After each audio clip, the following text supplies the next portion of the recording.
You're listening to the Weekend Sport Podcast with Jason Pine from News Talk ZB.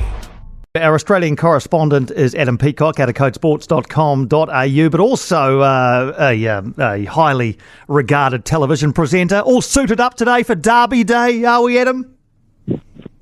Piney, good afternoon. Good morning from over here. I will be very suited up in a second. I'm just about to get into my morning suit. So, not my birthday suit, my morning suit. So, they've got me in one of those today.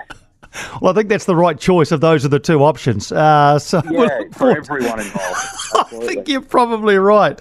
Hey, well, before you get into that, great to get you on the show as always. Addin Fonua-Blake is going to stay at the Warriors next year. There was talk that he would head over your side of the ditch from next year onwards. He will likely return, though, to Sydney in 2025. Who would be most likely to sign him? Would your Manly Seagulls pick him up? Yeah, we'd have him back again in a heartbeat. We haven't been the same side since he's left. Look, honestly, Piney, every single Sydney club would be looking at trying to clear the decks to get this guy. He's destructive. Obviously, he's got a few things going on off the park. I understand it was one of the reasons why he moved to New Zealand. He wanted a bit of clear space away from Sydney, but with the situation with his parents, pretty sad. He all of a sudden dropped it out of the sky the other day that he wanted out of the Warriors, and they've been able to talk out, and so they should. They've invested a lot in him, and it's good that he's sticking there. And you never know, he might change his mind again and play out the rest of his career. But if he's available for 2025, you'll see some salary cap manoeuvring at I'd say, every single Sydney club. And clubs like Para, the Dogs, who are there or thereabouts or rising, would love him. And a place like the Tigers or Dragons, who are trying to get out of the cellar, would love him as well. So, yeah, he'd be no shortage of applicants, put it that way. All right, Cricket World Cup, Australia-England tonight. I saw Joe Root say that he thinks man for man, England are a better team than Australia. Has he not seen the Cricket World Cup table? I'm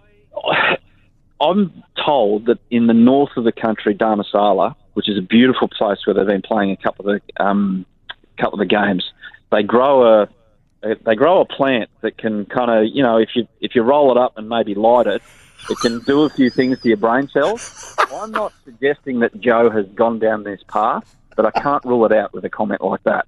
I don't know what the hell he's on about. Honestly, England have been diabolical this World Cup, and look, they'll live for this game, and they've got a chance of beating us, of course. But if you're going to look at it across the broad spectrum of the whole tournament, how you can pick anyone out of England for anything at the moment is beyond me.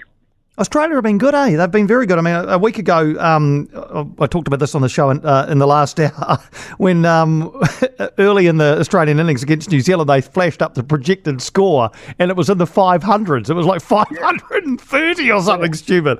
Oh, they were just going for it last Saturday. And that's the way they've got to play. That's their absolute strength, Australia. They're top three. Top two now without Mitch Marsh. He's come back for a family issue back in Australia. They're a bit undermanned for this one because Mitch Marsh not available. He's back in Australia, and Glenn Maxwell fell off the back of a golf cart the other day at golf and concussed himself, so he's out of the game as well. But, if they can get everyone fit and firing, that top three for Australia, they can be at 300 after 40 overs. It's total destruction mode. So that's the way that they're going to win a World Cup if they're going to win it. At India, though, look the goods.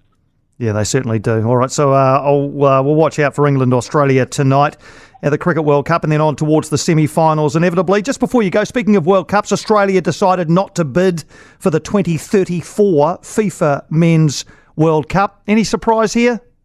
No, mate. I'm at the Melbourne Cup this week. But running for that race against Saudi Arabia would like me running in the Melbourne Cup itself. A totally pointless exercise. So, the Saudis have basically wrapped it up because of the way that the manoeuvring went with 2030, and it was Africa and Europe are going to joint host it with Morocco, Spain and Portugal.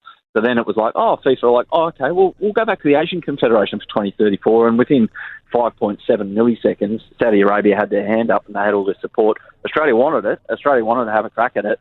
But even they realised as good as an event we put on with the Women's World Cup, it was going to be nothing in comparison to what the Saudis would be offering FIFA in terms of infrastructure and promises and all that. So, yeah, we're off to the golf again for another World Cup in 2034. Indeed we are. All right, mate. So you'll have a busy, 3 or 4 days ahead. So Derby Day today, Melbourne Cup obviously on Tuesday. So you're in Victoria for the entire week, yeah? Yeah. Oaks Day and then Champions Day next week with 3 Group 1s. And you're the best horse, I reckon, in Australia and New Zealand at the moment, Imperatrice, who's just a phenomenal sprinter. She goes round next Saturday, so there's something to look for there. But 8 Group 1s and 37 races in 4 days here at Flemington, it's a blast. It's going to be unreal. Go and get that morning suit on, mate. Get in front of those cameras. We'll chat to you next Saturday. Hey, have a good one. Have a good one too, mate. Adam Peacock out of codesports.com.au also does a lot of work for Channel 10 over in Australia and joins us on the radio every Saturday afternoon at around about this time. For more from Weekend Sport with Jason Pine, listen live to News Talk ZB weekends from midday or follow the podcast on iHeartRadio.